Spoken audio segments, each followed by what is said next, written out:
Materi pertama yaitu ketentuan syariat Islam terkait JPH atau Jaminan Produk Halal oleh Bapak Agus Purwanto LC M.Hum. Untuk itu, materi ini berdurasi 1 jam 45 menit beserta tanya jawab. Untuk pemateri akan menjelaskan materi terlebih dahulu dan diikuti oleh tanya jawab. Baik, untuk itu kami persilahkan langsung untuk Bapak Agus Purwanto LC M.Hum untuk memberikan materi pada pagi hari ini dengan materi ketentuan syariat Islam terkait JPH atau Jaminan Produk Halal. Assalamualaikum warahmatullahi wabarakatuh. Waalaikumsalam warahmatullahi wabarakatuh. Bismillahirrahmanirrahim. Alhamdulillahirabbil alamin. Wassalatu wassalamu ala khatimil anbiya'i wal mursalin.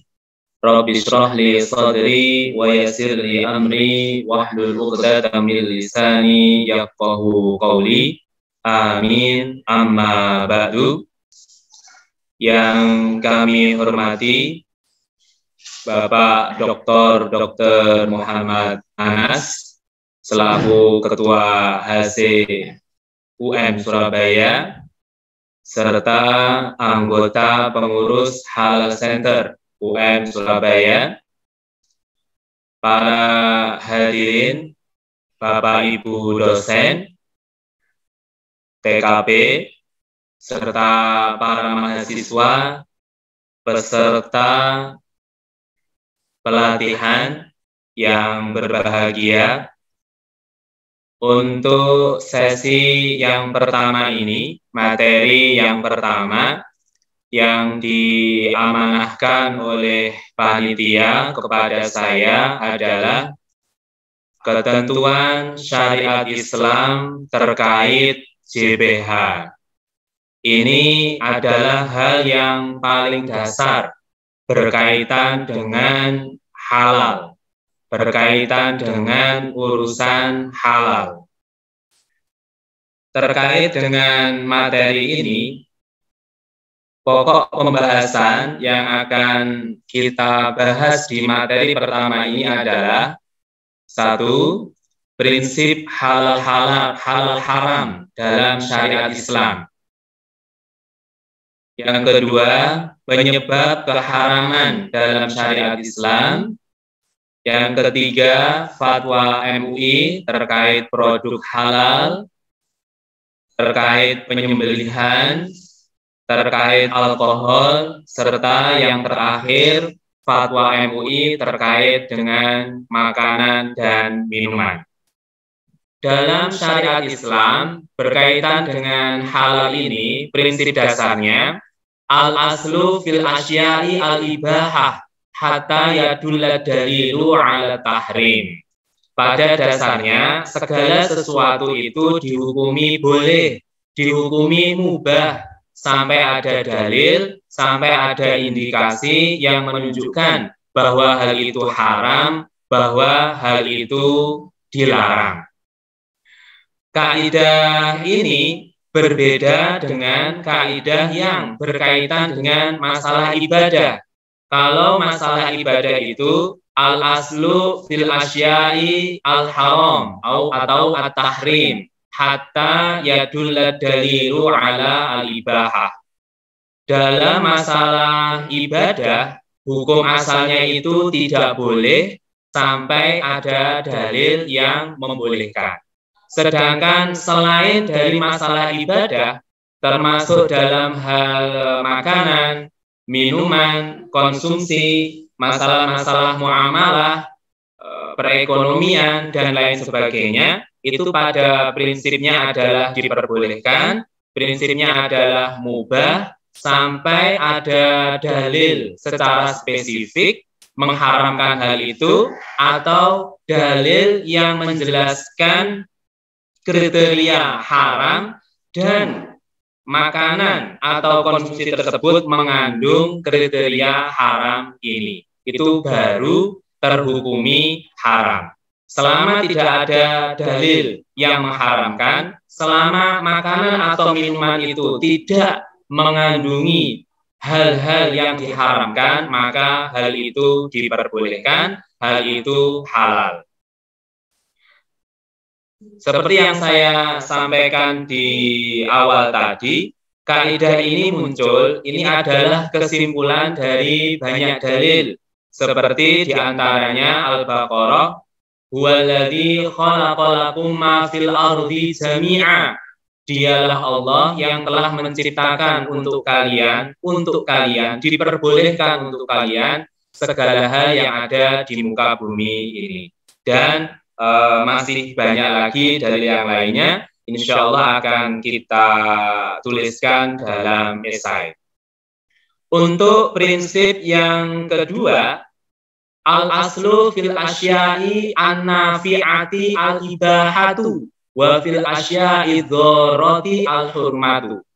Pada prinsipnya, segala hal yang bermanfaat, ada nilai manfaatnya, itu dihukumi boleh, itu dihukumi mubah.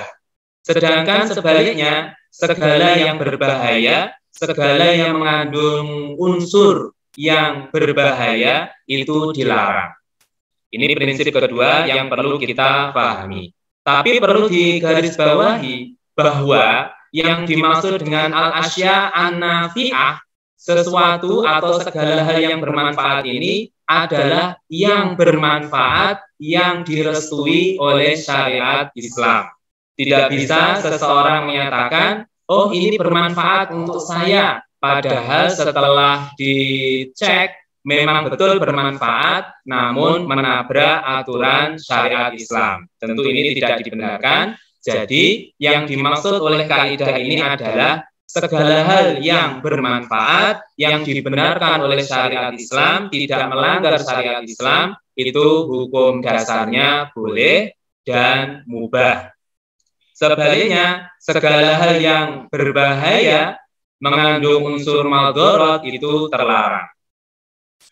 Prinsip yang ketiga, al-aslu annal halala ma ahallallahu fi kitabihi wal harama ma haramallahu fi kitabihi wa ma sakata anhu fahuwa mimma afa anhu. Pada dasarnya, segala sesuatu yang halal itu apa? Adalah sesuatu yang telah dihalalkan oleh Allah di dalam kitabnya. Dan sebaliknya, yang haram itu adalah sesuatu yang telah diharamkan oleh Allah di dalam kitabnya. Serta sesuatu yang didiamkan oleh Allah adalah termasuk perkara yang dimaafkan.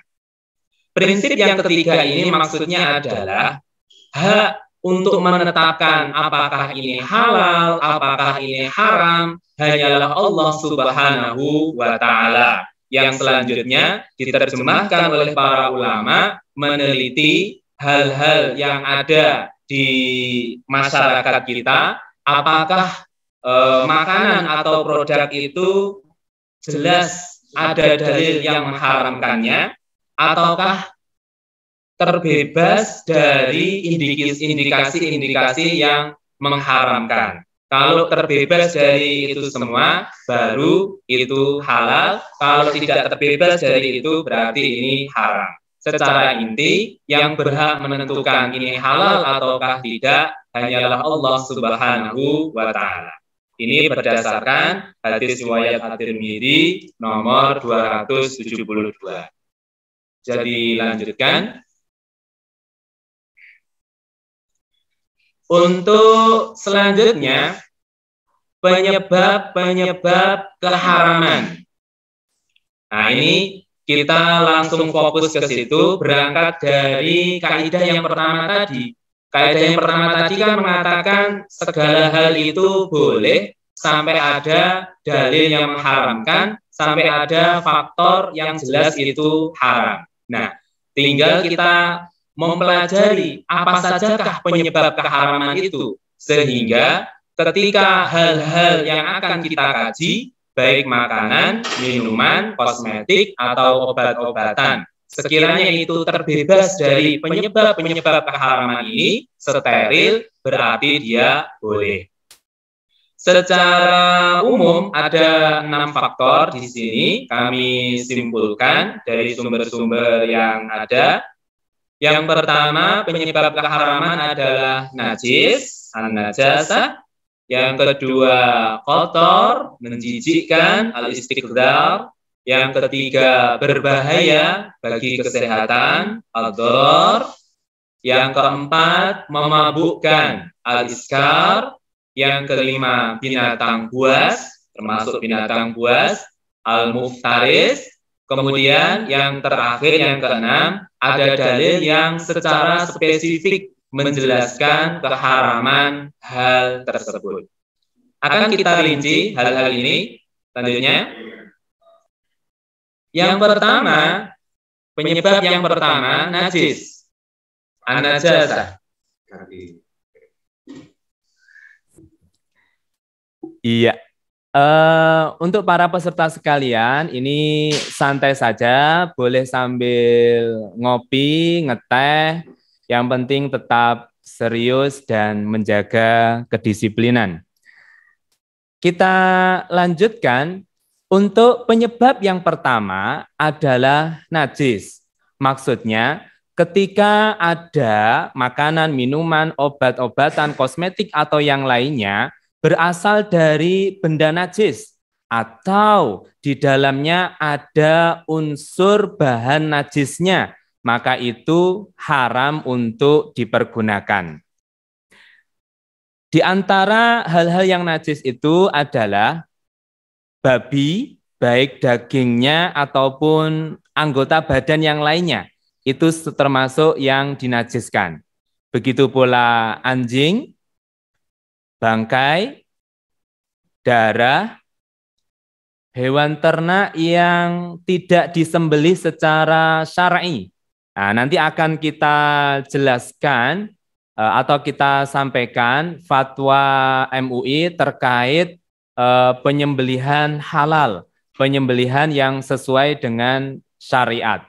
Dan yang terakhir, makanan yang terkena najis, ini mutanajis. Maksudnya benda asalnya itu suci, halal untuk dikonsumsi, ketika terkontaminasi oleh benda najis, ini menjadi haram untuk digunakan. Selanjutnya, kalau dalilnya tadi bisa dibaca sendiri, untuk kategori najis ini ada 3. Ada najis mughalladoh, ini adalah najis yang berat, najisnya babi, anjing, dan turunan dari keduanya. Ini dikatakan berat karena proses untuk penyuciannya itu ada prosesnya. Di antaranya adalah dicuci 7 kali, salah satunya pakai tanah. Kemudian ada najis mukhaffafah. Nah, dari kata khafif, ringan, ini maksudnya najis yang diringankan, yaitu najis urinnya bayi laki-laki yang belum berumur 2 tahun dan tidak mengkonsumsi apapun selain ASI.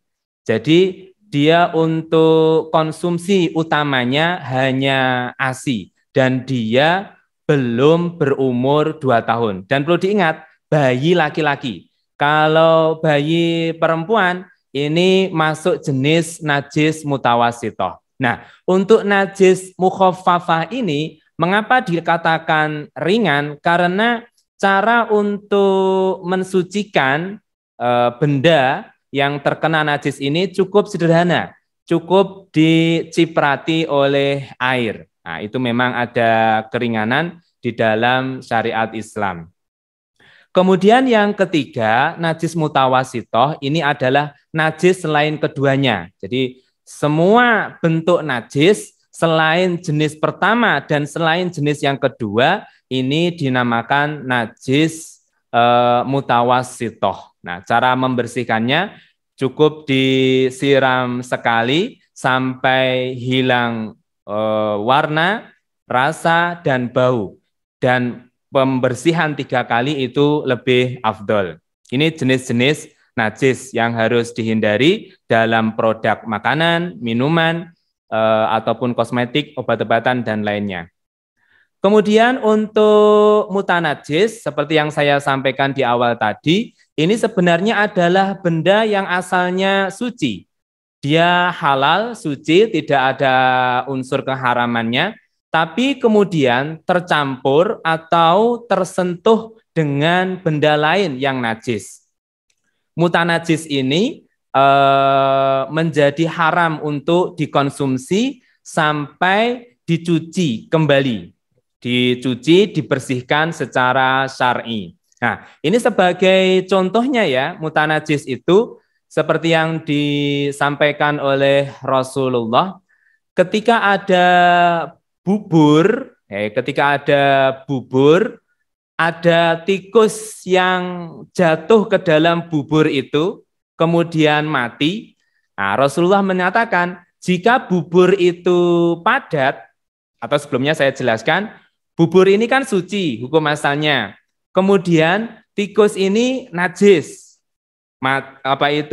jatuh ke dalam bubur, menjadi bangkai, menjadi najis, sehingga bubur ini yang sebelumnya suci menjadi mutanajis. Rasulullah menjelaskan secara rinci cara untuk mensucikannya lagi. Kalau bubur itu padat, terus kemasukan tikus itu cukup tikusnya dihilangkan, kemudian sisa-sisa sekitar tikus itu juga dihilangkan. Itu menjadi bersih lagi.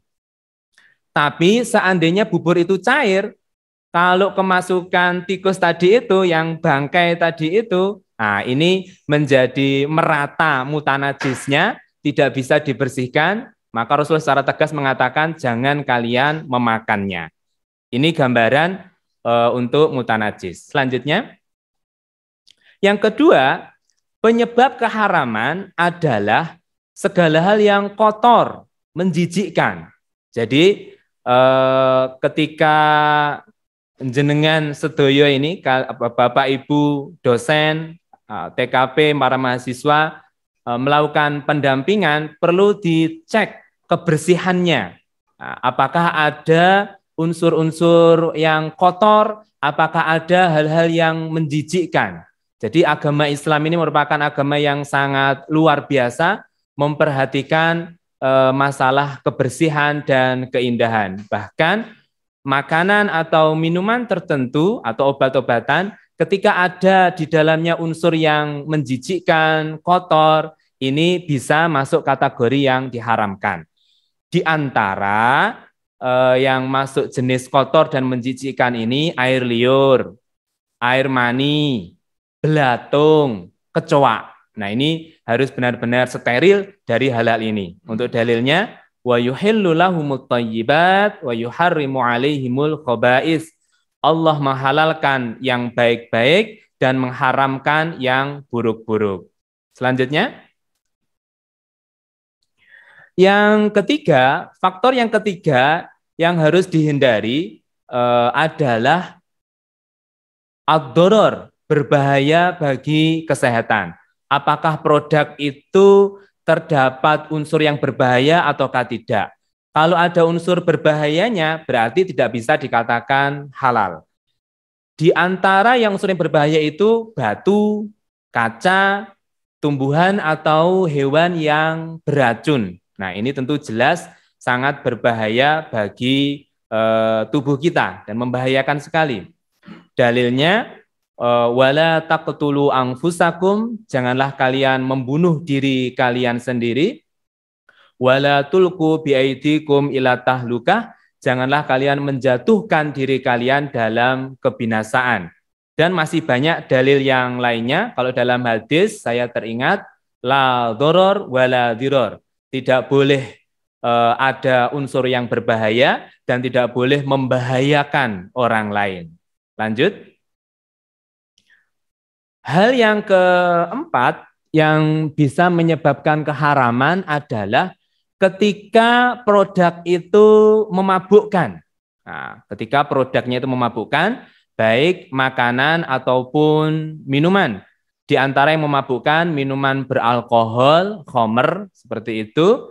Untuk dalilnya cukup banyak. Saya baca satu dari hadis Ani bin Umar radhiyallahu anhu qala Rasulullah sallallahu alaihi wasallam kullu muskirin khamrun wa kullu muskirin haram. Setiap yang memabukkan itu adalah khamr, dan setiap yang memabukkan atau setiap khamr adalah haram hukumnya. Jadi perlu dihindari hal ini. Selanjutnya,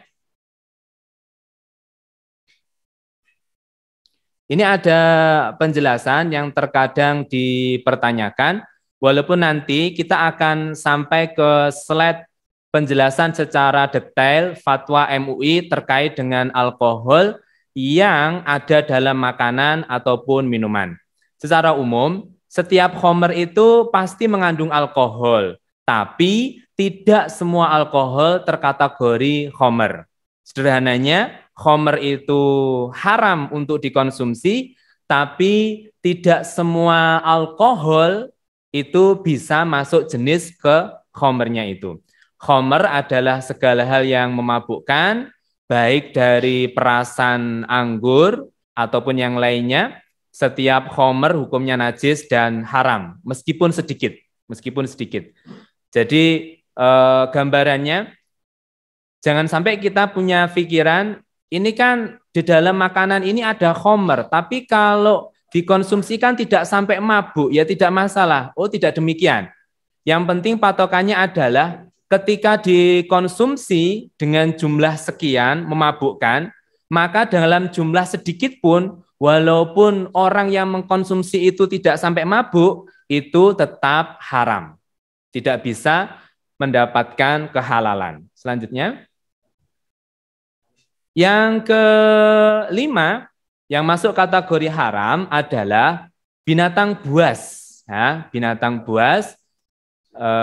Ketika makanan atau minuman itu ada unsur apa itu dagingnya atau apa seperti itu dari asal binatang buas, ini haram untuk dikonsumsi. Rasulullah menjelaskan naha an kulli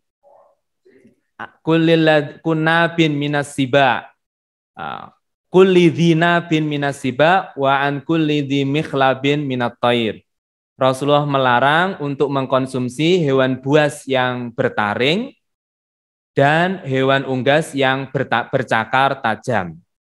Nah, tapi perlu diperhatikan ya, unggas yang bercakar tajam, ini tidak semua unggas yang punya cakar kemudian haram. Ini kan ayam, ini kan unggas dan punya apa itu cakar. Yang dimaksud di sini adalah yang memangsa hewan lainnya, gitu, dengan taringnya, dengan cakarnya ini. Ini yang masuk ke kategori binatang buas. Selanjutnya, yang terakhir, penyebab keharaman adalah ketika hal-hal tersebut dijelaskan secara spesifik keharamannya oleh dalil tertentu. Misalnya, oleh dalil yang pertama ini, Rasulullah secara jelas mengharamkan ular, gagak, tikus, anjing galak, dan elang.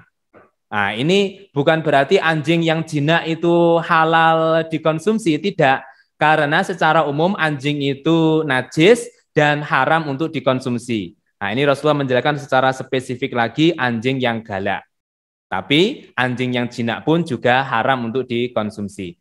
Terus yang kedua itu yang termasuk secara spesifik dijelaskan dalam syariat Islam haram untuk dikonsumsi, itu ada burung gagak, burung raja wali, kalajengking, tikus, dan juga anjing gila.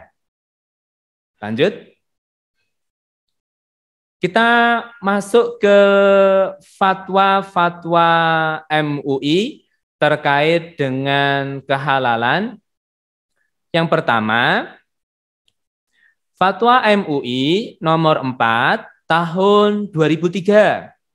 Coba diperhatikan, ini saya membuat ringkasannya karena cukup panjang, tapi ada fatwa-fatwa yang lainnya cukup saya copy paste. karena cukup ringkas. Untuk yang panjang ini saya cukup meringkasnya. Untuk fatwa MUI nomor 4 tahun 2003 ini, khamar adalah setiap yang memabukkan. Tidak hanya minuman, makanan ataupun yang lainnya, pil dan lain sebagainya, ketika itu memabukkan, itu haram untuk dikonsumsi. Batas minimal kadar alkohol itu 1%. Di bawah itu bagaimana? Tetap haram. Dengan dasar sadu dzari'ah. Sadu dzari'ah itu mencegah efek buruk yang mungkin akan muncul dari mengkonsumsi hal itu. Ini tetap diharamkan. Nanti akan ada fatwa lainnya yang menjelaskan kalau minuman itu sekian persen alkoholnya itu masih boleh dikonsumsi, kalau lebih dari itu tidak boleh dikonsumsi. Nanti akan ada penjelasan. Etanol yang berasal dari industri khamar hukumnya haram. Etanol yang bukan dari industri khamar itu boleh, halal, suci, tapi dengan syarat tidak terdeteksi lagi dan tidak membahayakan.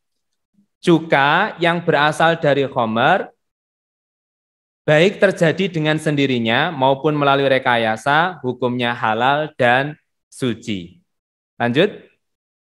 Nah, ini cukup panjang di sebelah kiri, sebelah kanannya saya ringkaskan intinya. Saya buat seperti itu agar bisa ditangkap secara sempurna apa yang hendak disampaikan oleh fatwa MUI ini. Saya baca ringkasannya saja. Untuk fatwa MUI nomor 11 tahun 2009, ini berkaitan dengan hukum alkohol. Alkohol hasil industri khamar haram. Alkohol hasil industri non-khamar boleh. Alkohol hasil industri non-khamar itu bisa haram kalau membahayakan. Karena masuk ke prinsip tadi ya, segala yang membahayakan itu diharamkan. Next. Fatwa MUI nomor 10 tahun 2018 tentang produk makanan, minuman yang mengandung alkohol. Perlu diperhatikan, sumber asal alkohol tadi sudah, kalau berasal dari industri khamar itu haram, kalau non-industri khamar itu alkoholnya berasal dari non-industri khamar itu halal. Yang pertama haram, yang kedua halal. Ketentuan halal dalam minuman kalau alkoholnya itu di bawah, coba diperhatikan, di bawah 0,5%. Itu pun dengan syarat tidak membahayakan dan tidak disalahgunakan. Ini dalam minuman. Selanjutnya, makanan hasil fermentasi yang mengandung alkohol hukumnya halal selama dalam prosesnya itu tidak tercampuri benda yang haram dan tidak berbahaya. Nah, seperti tape gitu ya, itu kan hasil fermentasi dan besar kemungkinan di dalamnya ada alkoholnya. Nah, itu selama dalam prosesnya itu tidak tercampuri yang haram, terus tidak membahayakan juga, dan itu maka ini masuk yang diperbolehkan. Lanjut. Nah, ini yang tadi penjelasan fatwanya. Bisa dilanjut sama? Iya, di atasnya. Atasnya lagi. Iya, ini untuk obat-obatan. Kalau tadi kan makanan dan minuman, untuk obat-obatan, ini secara garis besar mengikuti fatwa yang ada dalam masalah makanan dan minuman. Ini dipertegas lagi, obat-obatan yang berasal dari khamar ini hukumnya haram. Ini fatwa MUI nomor 40 tahun 2018. Penggunaan alkohol atau etanol untuk bahan obat. Jadi untuk menimbang ini boleh atau tidak, halal atau tidak, tinggal dicek apakah mengandung unsur khamar yang memabukkan ataukah tidak. Kalau mengandung berarti haram. Next. sekarang berkaitan dengan penyembelihan seperti yang saya sampaikan tadi, karena hewan, kambing, sapi, atau yang lainnya, ini apabila cara matinya itu tidak secara syar'i, ini dihukumi bangkai. Jadi dalam cara penyembelihan itu pun dalam syariat Islam ada standarisasinya. Secara ringkas, ini disarikan oleh MUI, dicantumkan dalam fatwa nomor 12. Untuk hewan yang disembelih, itu yang pertama harus hewan yang halal untuk dikonsumsi. Nah, ini tentu jelas ya, walaupun cara menyembelihnya dengan basmalah 100 kali, tapi kalau hewannya itu babi, anjing, atau hewan yang diharamkan lainnya, dia tetap haram. Yang kedua, hewan itu ketika disembelih harus dalam posisi masih hidup.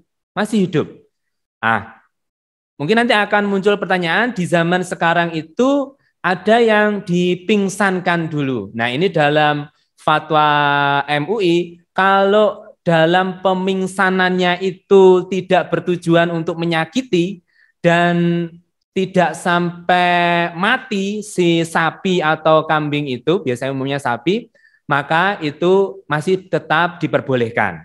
Nah, kemudian kondisi hewan harus memenuhi standar kesehatan. Nah, maksudnya apakah berbahaya, apakah ada virus dalam dagingnya ataukah tidak.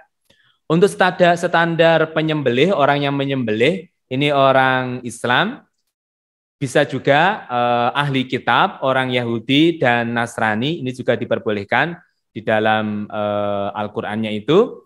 Kemudian sudah akil balik, memahami tata cara penyembelihan dan ahli dalam penyembelihan. Ini maksudnya agar tidak sampai ada penyiksaan dalam proses penyembelihan itu. Selanjutnya untuk standar alatnya tentu harus tajam, tidak boleh dengan kuku, gigi, ataupun tulang. Lanjut. Bisa dilanjutkan.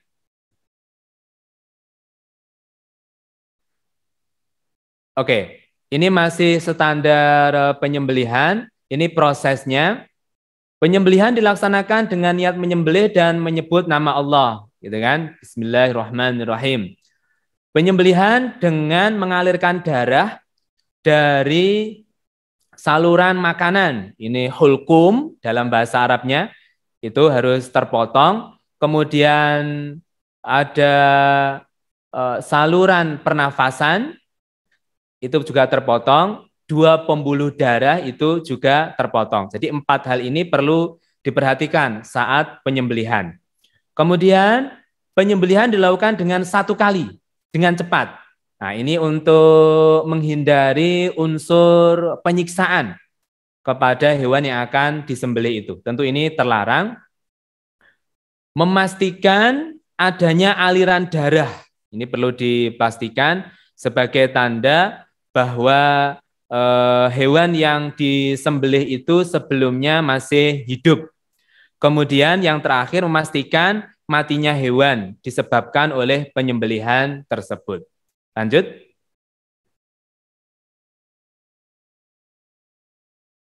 Ini ada standar pengolahan, penyimpanan, dan pengiriman. Jadi MUI mempertimbangkan semua hal, baik orang yang menyembelih, hewan yang disembelih saat penyembelihan, bahkan setelah selesai penyembelihan, itu perlu diperhatikan. Yang pertama untuk pengolahan dilakukan setelah hewan dalam keadaan mati.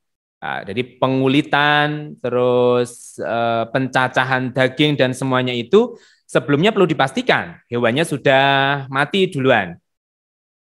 Hewan yang gagal penyembelihan harus dipisahkan dengan hewan yang sudah berhasil disembelih. Penyimpanan ini juga yang terpenting. Seandainya dalam satu gudang tertentu, nah di situ ada usaha produk halal dan produk haramnya, berkaitan dengan hewan, daging seperti itu, perlu dipisahkan mana yang halal, mana yang non halal. Terus yang terakhir, dalam proses pengiriman pun harus ada informasi dan jaminan status kehalalannya. Harus steril dari segala hal yang diharamkan. Lanjut.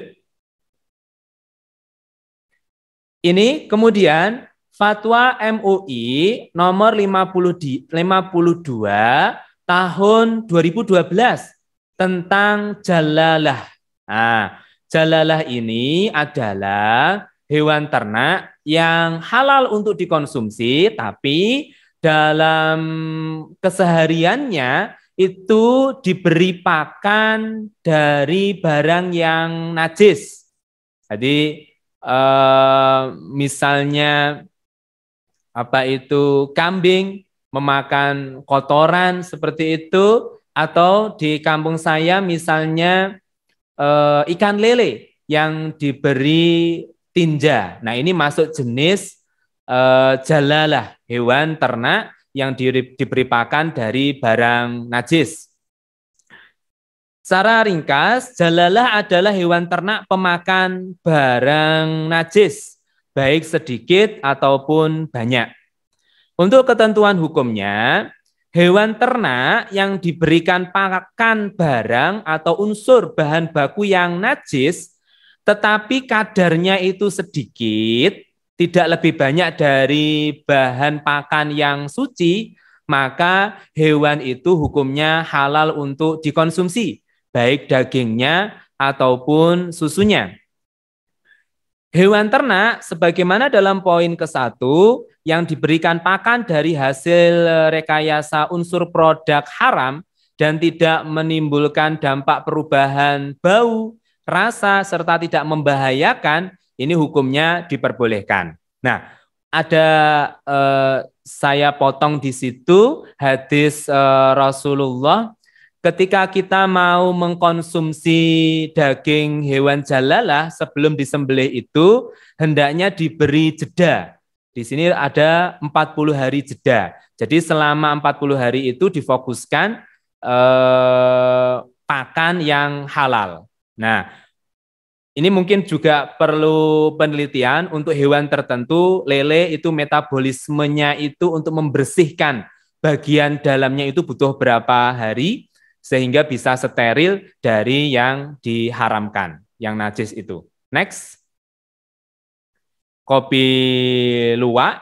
Nah, untuk kopi luwak ini termasuk yang mutanajis. Nah, kopi luwak ini kan kopi yang berasal dari buah kopi, ya toh, dimakan luwak, kemudian keluar berbarengan dengan kotoran luwak ini. Nah, secara ringkas untuk fatwa MUI menegaskan biji luwak itu masuk kategori mutanajis. Maksudnya biji luwak itu sebenarnya suci dan halal, tapi karena tercampur dengan benda najis dalam perut si luwak tadi itu dan keluar pun berbarengan dengan kotorannya, dia menjadi mutanajis. Nah, maka kalau sudah dibersihkan, disucikan, ini boleh untuk dikonsumsi, boleh untuk menjadi bahan kopi. Lanjut. Ini adalah fatwa MUI tentang penggunaan bulu rambut tanduk dari mayitah. Mayitah ini adalah bangkai. Nah, bagaimana kalau dalam pangan, obat-obatan, atau kosmetik yang di dalamnya ada bulu rambut tanduk dari bangkai tertentu. Baik bangkai dari hewan yang halal untuk dikonsumsi sebelumnya, atau hewan yang haram. Nah, dia asalnya halal misalnya, tapi cara matinya itu tertabak truk misalnya. Tidak dengan cara disembelih secara syar'i. Dia menjadi haram, dia menjadi bangkai. Nah, ini bagaimana kalau dalam pangan, obat-obatan, atau kosmetik, dari bahannya itu ada unsur bulu rambut atau tanduk. Nah, di sini dijelaskan, bulu rambut dan seluruh bagian anggota tubuh manusia itu suci, tapi haram digunakan untuk bahan obat-obatan, pangan, dan kosmetik. Ini diharamkan.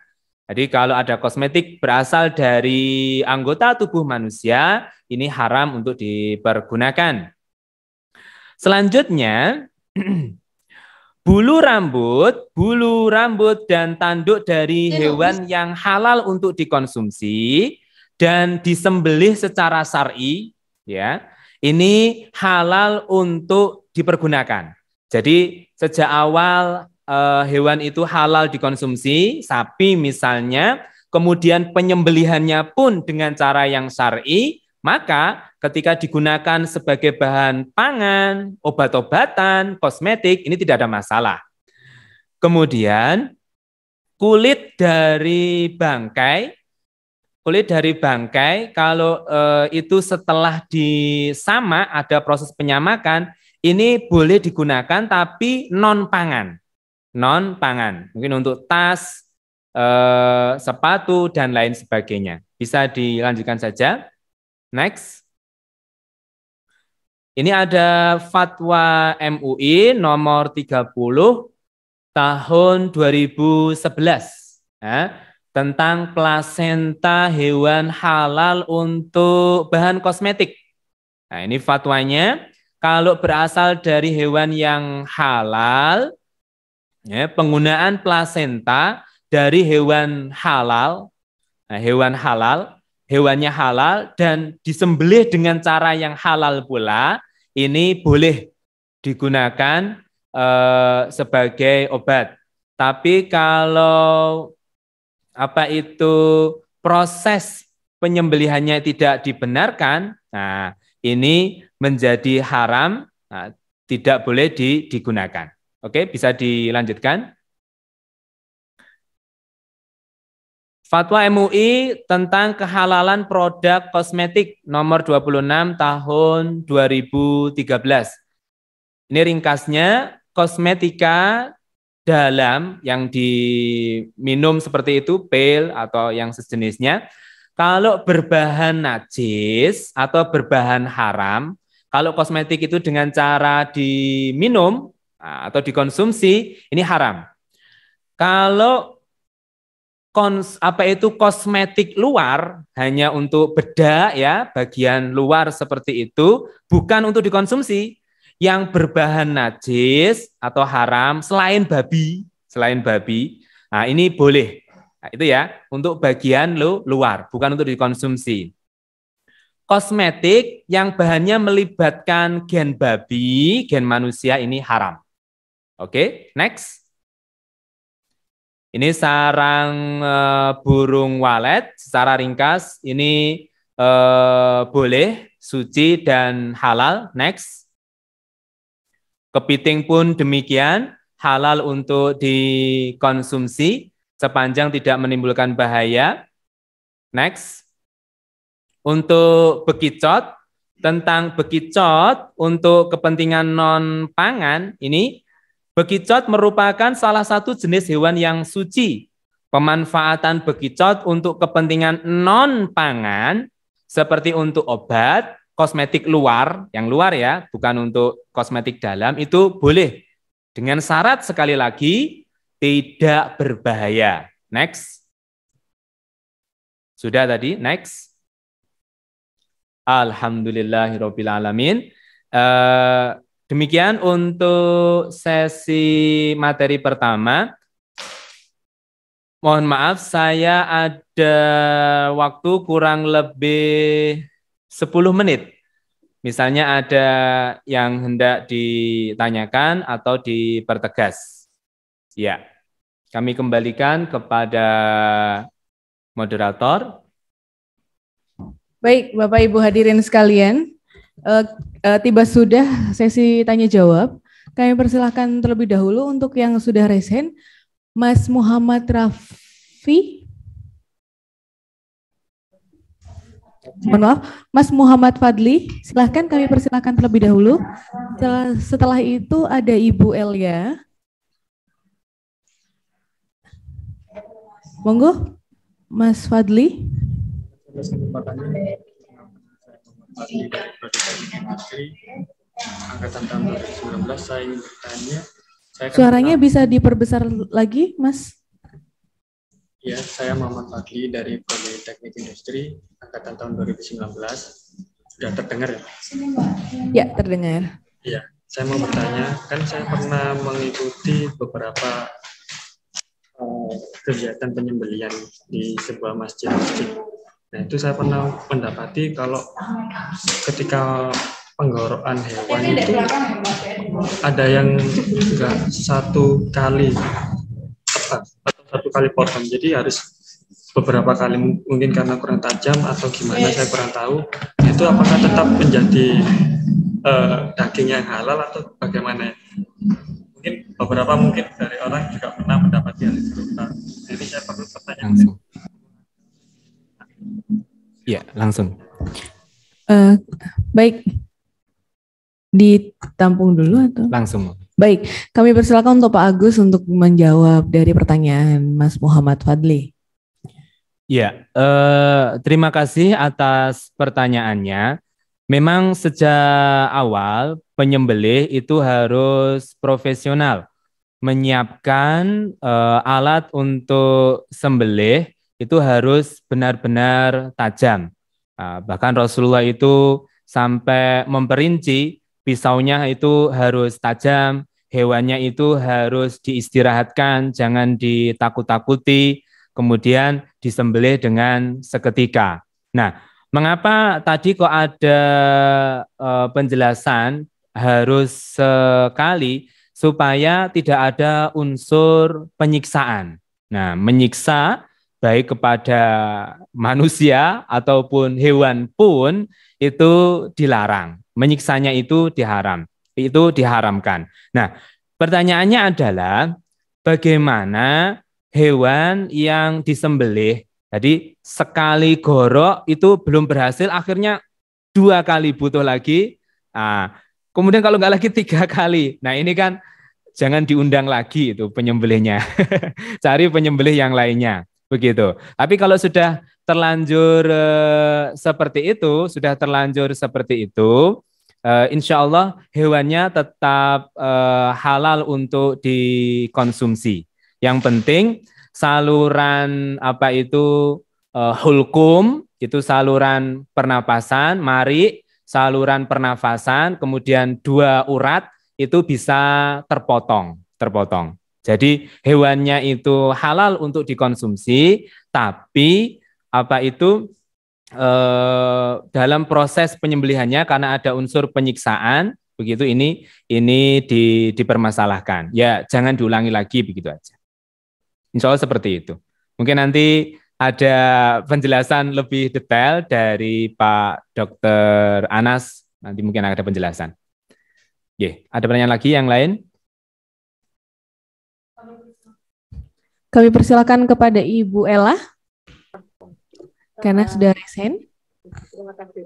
Suara saya masuk, Mbak Titi? Suaranya kecil sekali, Ibu Ella. Kecil sekali. Ya. Kalau begini bagaimana? Sudah terdengar jelas? Sudah. Oke, terima kasih. Alhamdulillah. Assalamualaikum warahmatullahi wabarakatuh, Bapak Agus Purwanto. Saya perkenalkan, saya Ella dari PAI. Mohon izin bertanya terkait dengan beberapa ketentuan fatwa MUI.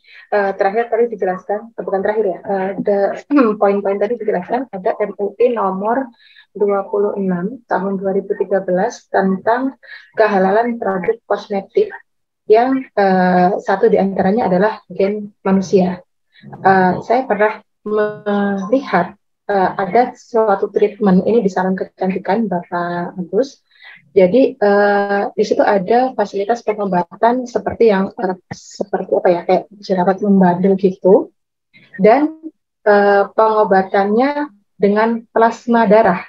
Plasma darahnya diambil dari darah pasien itu sendiri. Jadi darah pasien itu diambil, kemudian diproses sentrifugasi dan diambil plasmanya, tidak untuk dikonsumsi Pak Agus, tapi disuntikkan di bawah kulit pasien itu. Dengan harapan nanti plasma itu bisa meng-recover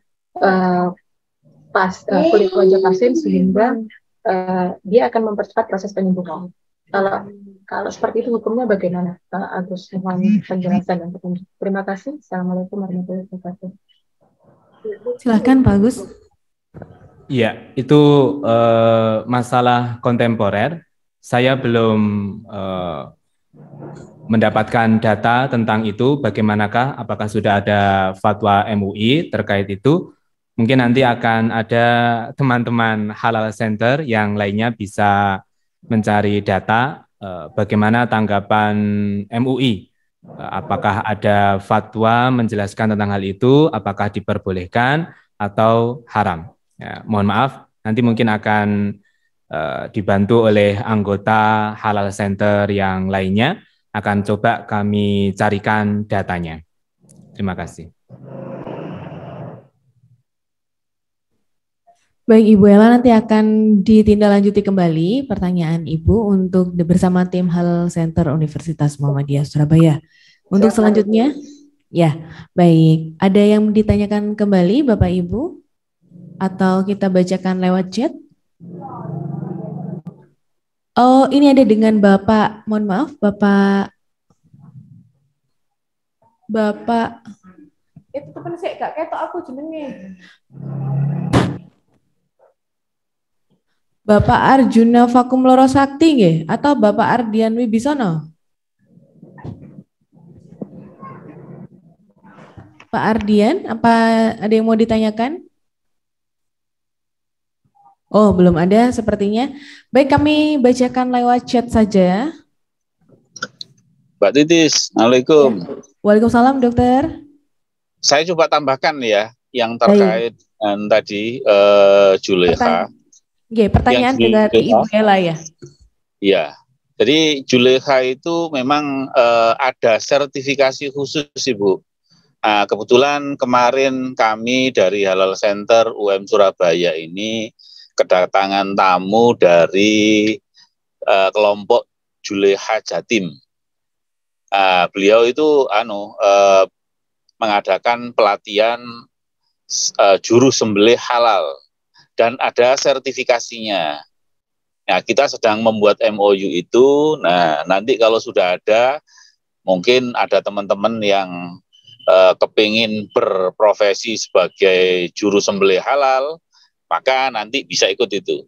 Tapi sekarang sedang diproses, masih di KUI dan sudah kita kembalikan ke Juleha untuk dilakukan revisi terkait dengan MOU tersebut agar sesuai dengan yang dianut oleh UM Surabaya. Jadi kemarin sudah ada datang yang disampaikan oleh Ustadz Agus tadi, ya kira-kira seperti begitulah, tapi ada keterampilan tambahan yang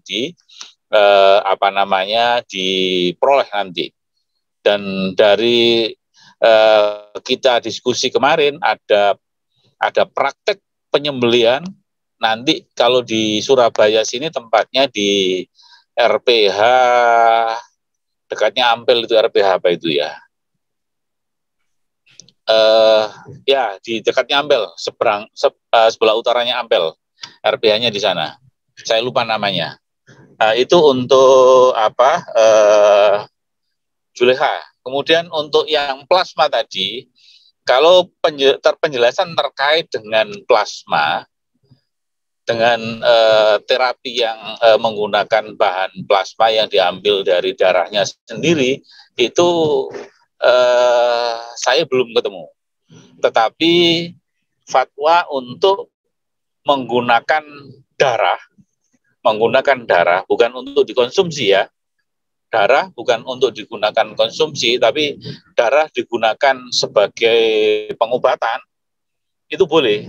Transfusi darah itu malah bukan dari darahnya sendiri, tapi berasal dari darahnya orang lain, tetapi dengan persyaratan khusus sesuai dengan aturan yang ditetapkan oleh pemeriksa kesehatan, yang dalam hal ini agar tidak membahayakan kepada si penerima transfusi. Nah, itu untuk terkait dengan penggunaan darah. Boleh pada pengobatan itu. Tapi untuk keperluan kosmetik, nah ini saya masih belum jelas juga, perlu mendalami lagi.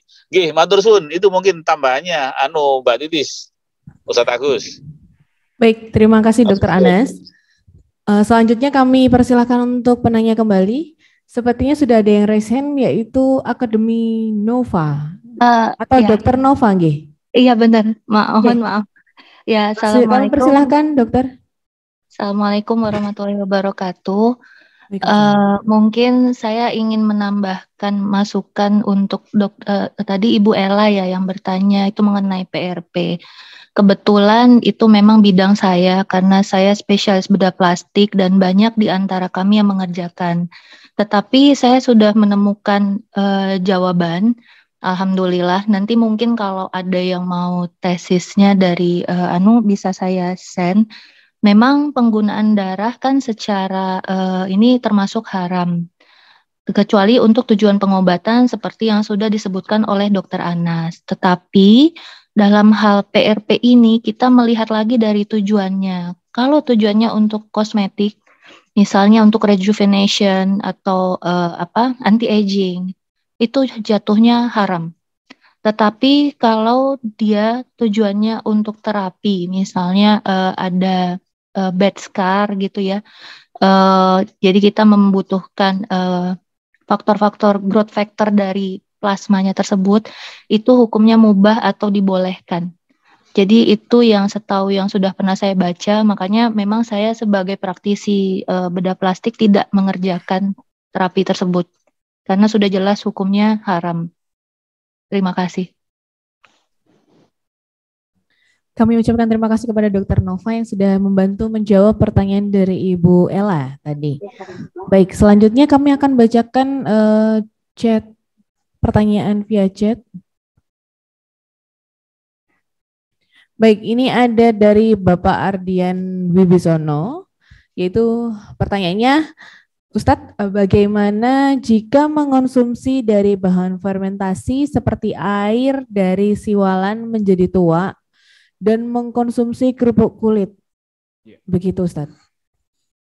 Ya, terima kasih atas pertanyaannya dan saya terus melihat ke jam karena saya ada ini. Mohon maaf, ini mungkin pertanyaan yang terakhir. Untuk selanjutnya mohon nanti dari tim Halal Center bisa melanjutkan.